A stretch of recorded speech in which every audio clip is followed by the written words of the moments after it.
Now, when I was shuffling the cards for you, what I saw was there's this well, and it's like one of those old school types of well with the water like a pail that's attached to the top of the well so that people can lower the pail into the water and draw water. And I hear a voice coming from the bottom of the well, and it's like, "Help me, I'm stuck." And then I see a woman walking over it. So I don't know if you're the one stuck in the water or the woman. And then she was like, "Who's down there?" And the person in the well says, "Just help me get out of here." And so you lower the bucket, and the other person, it's not seen, but I'm assuming the other person climbs into the bucket, and then it takes a lot of work, right? Because there is water, there's just the weight of it, and then you kind of turn the lever to pull up the strings or the cords, and then the person finally emerges from the well, and she's shaking, she's frozen, she's all wet, and she comes out of the pail of water, and then she lands onto solid ground. And then you look at her, and she looks exactly like you. It was kind of creepy. So she looks exactly like you. And that's the image just stops. It was just like a dead stop. And so when I saw that, I saw two messages. The first one is that I don't know in what capacity you guys are working, but I feel almost like for many of you, you're in a position where you are dealing with a lot of crises. You're dealing with either people who are in distress, you're dealing with like a very kinetic type of a work environment where you're helping people. You might be, a light worker, honestly.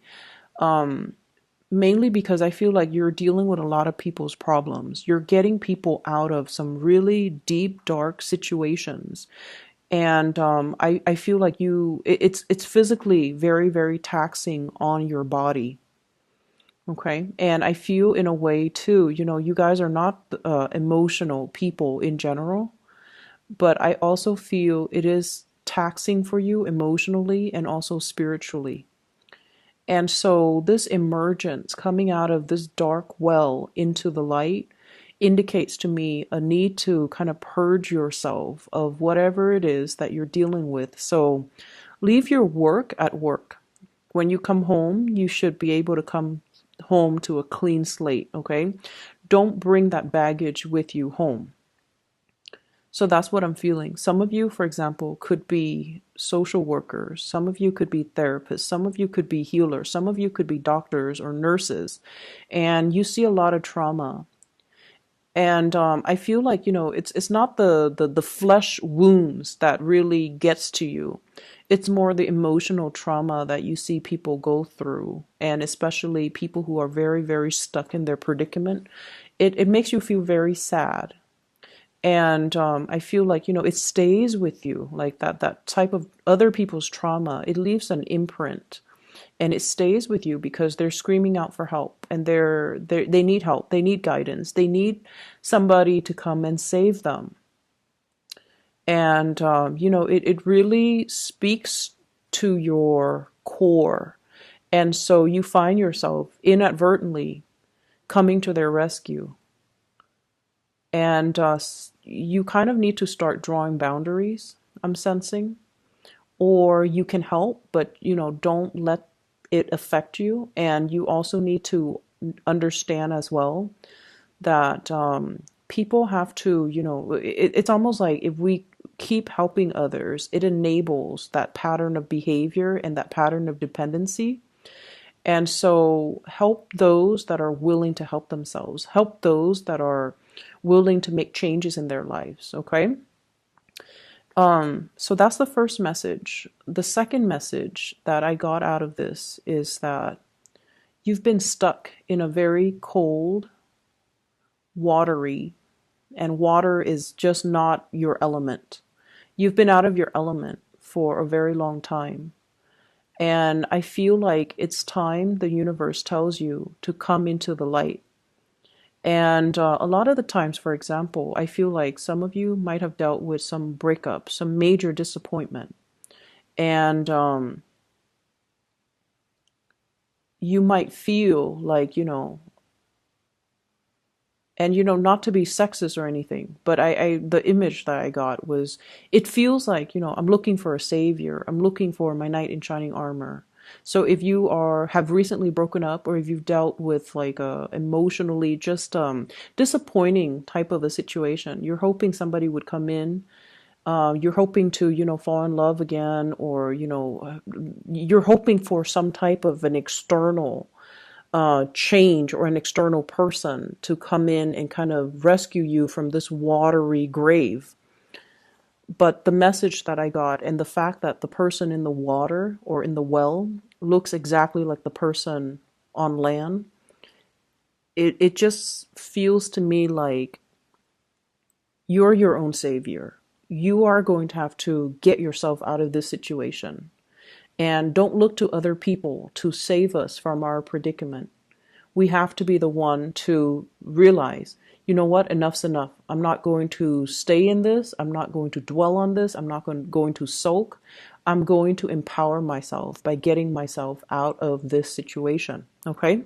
So those are the two messages that came through with that image. And with this spread, what really struck me was you definitely have two options when it comes to lovers here. So I have you in the middle, Queen of Swords. This is your energy. This is somebody who's very intelligent. I feel like very established in your career as well. You're at a point where you know what you're doing. You are able to take care of yourself. You're self-sufficient. You don't really need another person. And on either side of you are these two kings. The first one is the King of Cups.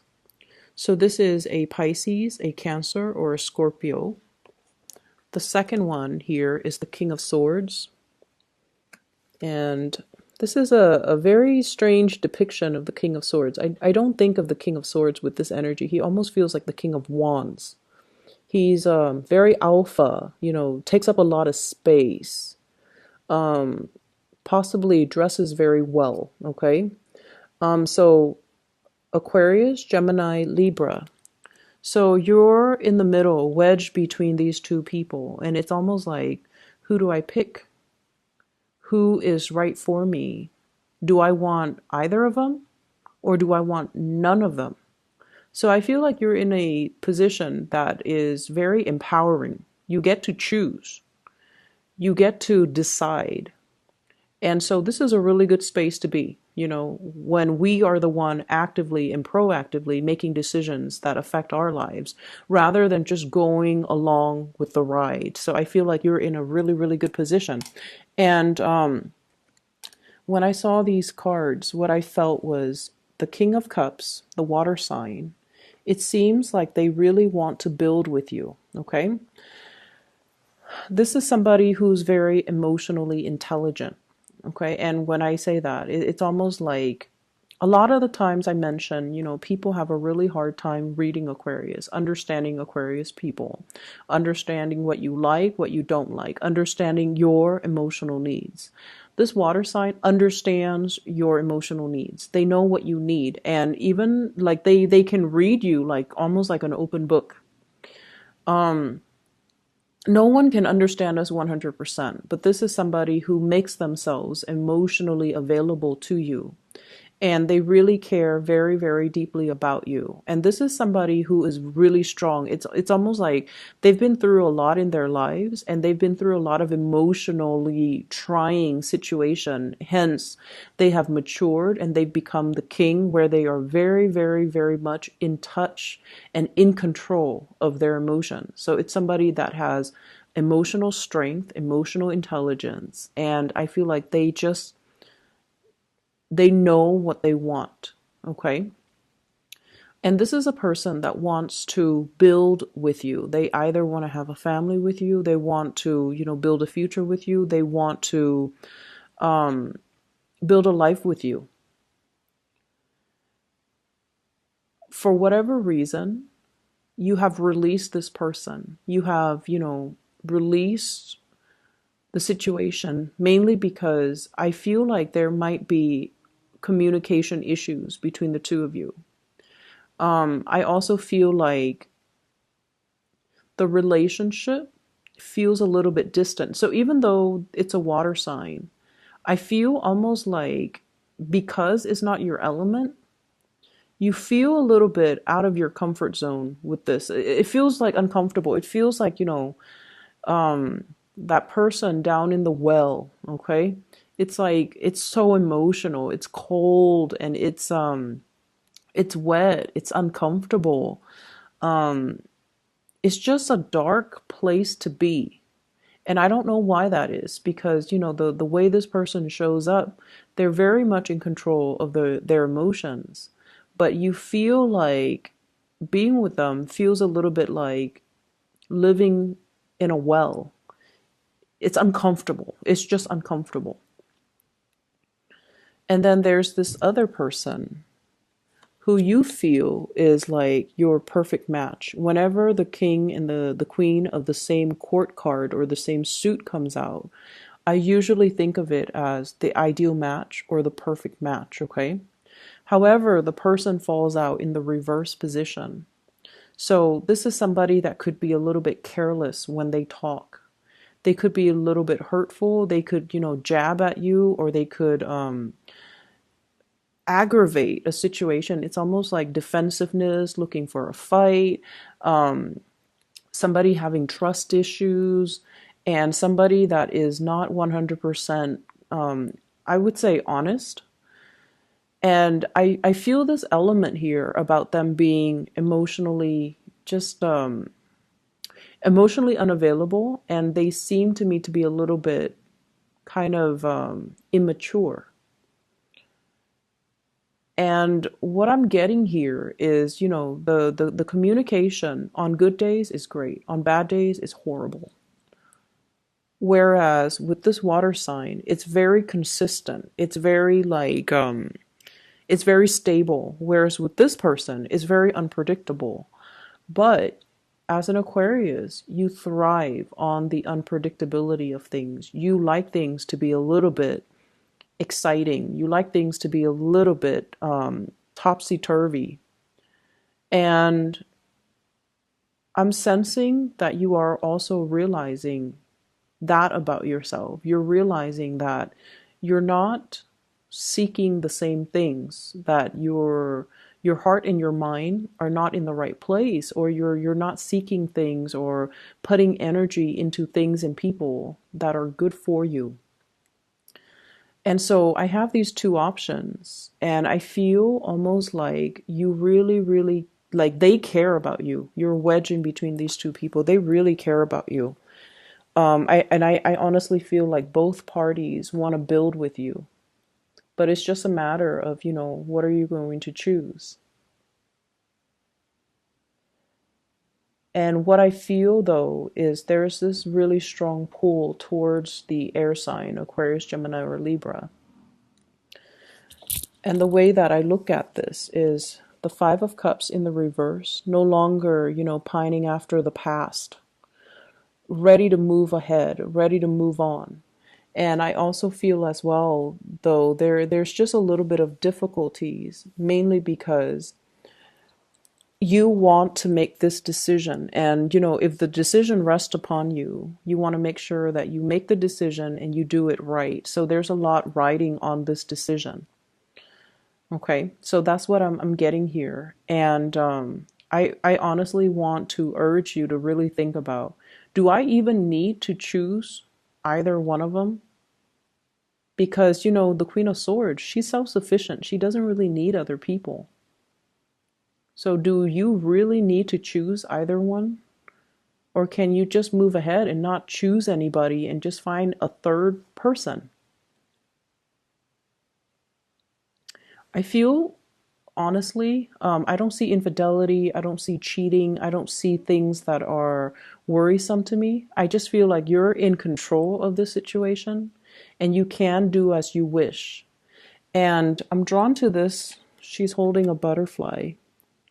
She has a sword in one hand, but she's holding a butterfly in a very delicate, gentle way in the other.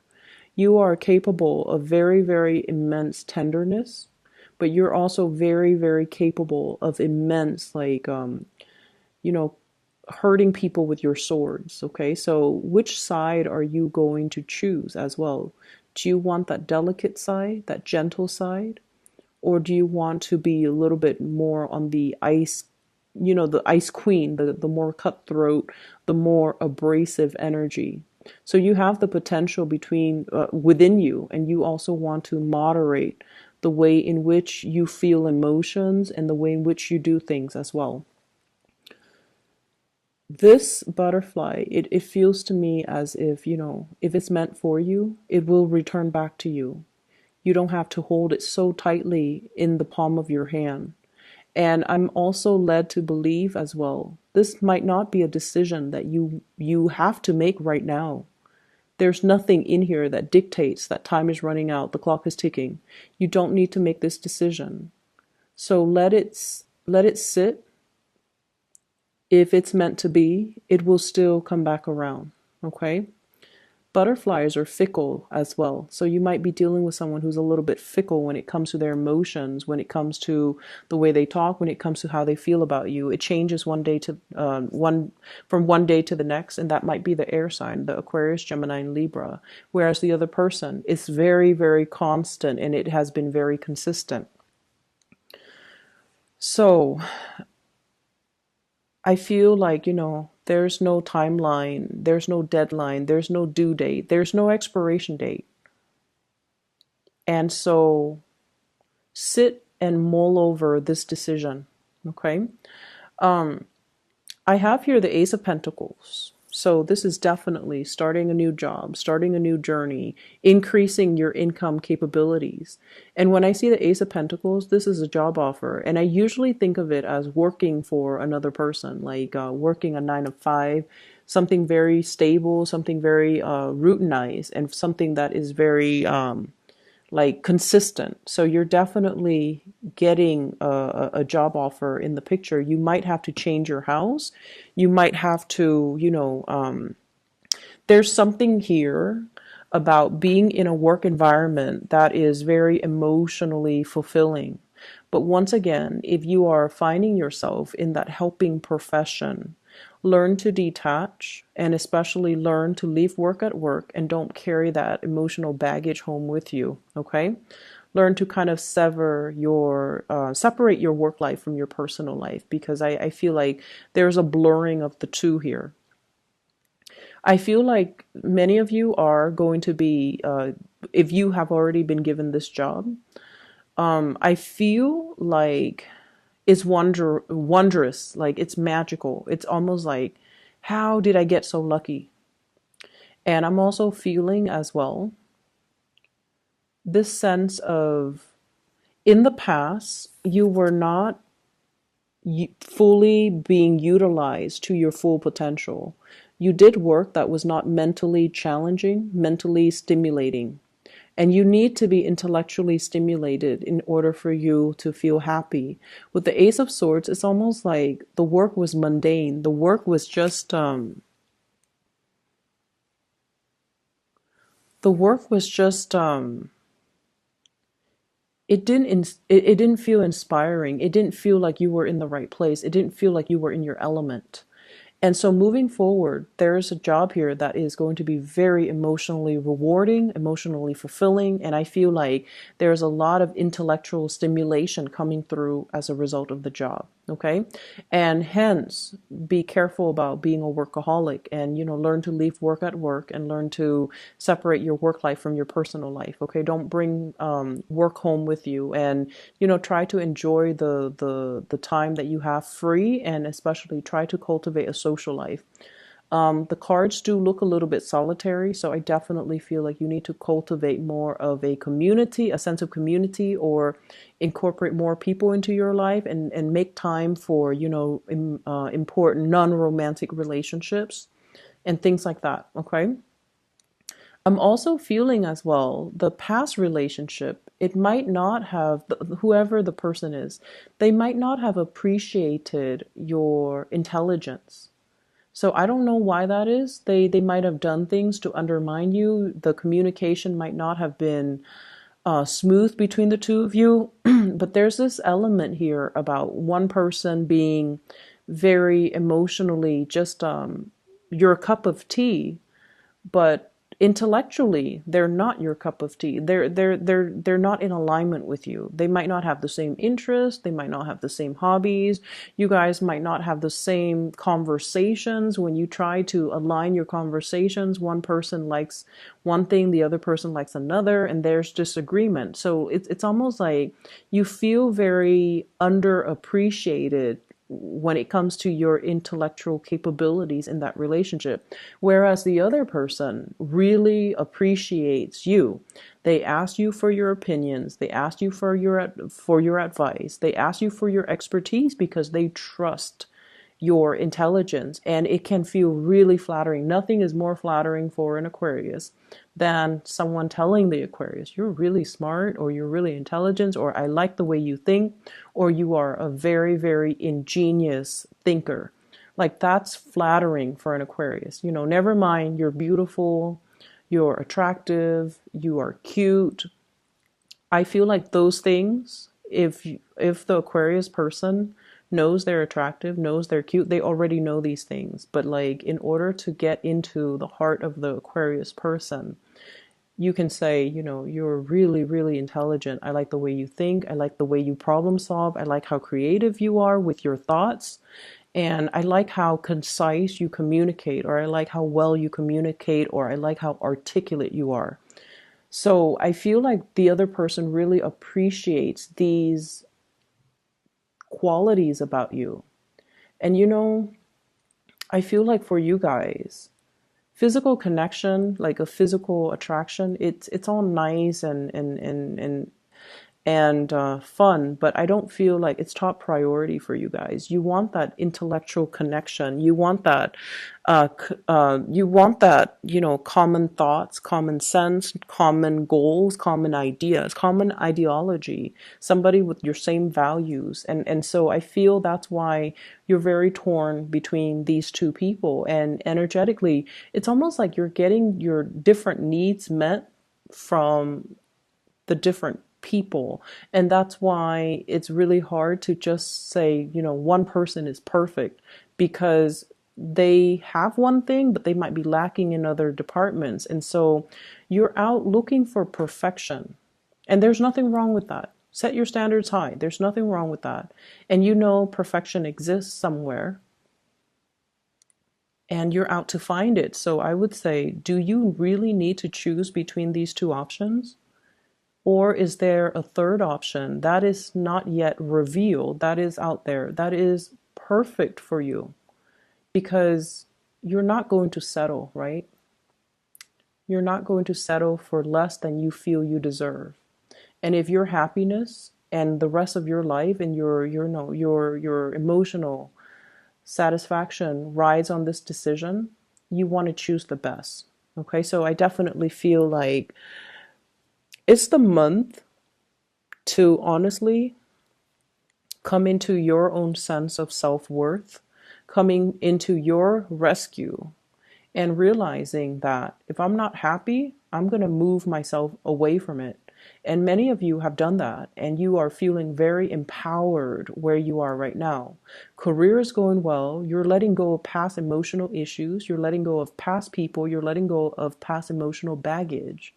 And so you're really strong emotionally, mentally, and just physically. You're able to hoist yourself, your full body, the full weight of it, out of that well. And so you don't need a knight in shining armor. You don't need another person to come into your life and to assist you with things and to, advise you on what you need to do and who you should choose and what decision you need to make. So come into your own sense of power and really stay true to yourself. It's not about, I want this person or that person. It's not so much about that. It's just more about, I know myself really well at this point, and I know what's good for me and I know what's not. And I don't need to make a decision. I don't need to do anything based on what people are telling me. I don't need to sit there and listen to what people think they know about me or how people assess me. I'm done listening because I feel for many of you, you're sick and tired of it. And once again, you might be in a profession where you are listening to a lot of people's problems and you have to sort out and make sense of their problems and find solutions to their problems. And it can be very taxing. It can feel like it just can feel it, it can feel very tiring, very draining. And so I'm sensing maybe some of you are, sequestering yourself, like trying to block other people out energetically because you need to take care of yourself. And I feel like you have already come into that sense of self-awareness that you need to take care of yourself, that I come first. Everybody else can wait. And I'm not going to do anything I'm not ready for. I'm not going to be coerced into making any decisions that aren't good for me. And I'm not going to take other people's emotional, it's almost like people taking an emotional dump on you and expect you to clean up the mess. You're not going to do that. You're going to put yourself first and you're going to put other people second. And there's nothing wrong with that. So what I have here is I do have the Tower. And I do have your energy. This is the Knight of Swords looking at this tower, looking at a situation where things cannot be rebuilt, looking at some type of a fantasy, type of a relationship, an attraction or a relationship where it was built on a very faulty foundation. It could potentially be like fatal attraction, or it could be like temptation, or it could be a situation where we try and try and try, but the other person is just completely wrong for us. We try, they try, both parties try. But at the end of the day, it's like we've got to move on. It's like beating a dead horse or being in a situation where it's like it's not going to go anywhere. Okay? I pulled out 3 cards to clarify the Tower, and what I have here is the Lovers. So it is about a choice. 2 of Swords. Coming into the realization, honestly, I feel like I don't really need to choose amongst the options. I'm okay on my own. And we have the Judgment card, New Beginning. And I feel like this is a very karmic card. It indicates to me that you guys are doing the right thing, or you are trying your very best to do the right thing by everybody, but at the same time, working from a very exalted place where you are considering actions and consequences. You are also yearning for a new start in your life, and this new start is coming, but it requires a big paradigm shift. It requires dismantling things in your life that are not working, things in your life that you're not happy with. Let all of it fall to the ground so that you can rebuild and start over. Okay, so definitely new beginnings coming into the picture here. So Aquarius, I feel like the energy for this, as we round out this year, is going to feel a little bit like, it's going to feel like things are shaking and then everything's going to fall to the ground. However, You have new things that are just like emerging. So I feel like almost like you know how in the wintertime the ground is covered in snow. Once you sweep away the snow, you have like plants underneath that are trying to sprout out, that are trying to grow out of it. Okay. So through whatever you're dealing with for this, you know, the latter part of December, I feel like you're wiping the slate clean, and I feel like you're in a position where you are trying to do the right thing. And you are in a position where it's almost like you're thinking with your head, and you're definitely making decisions to cut ties, cut communication, cut people out of your life, and move on with your life. Okay. I hope the reading is helpful for you.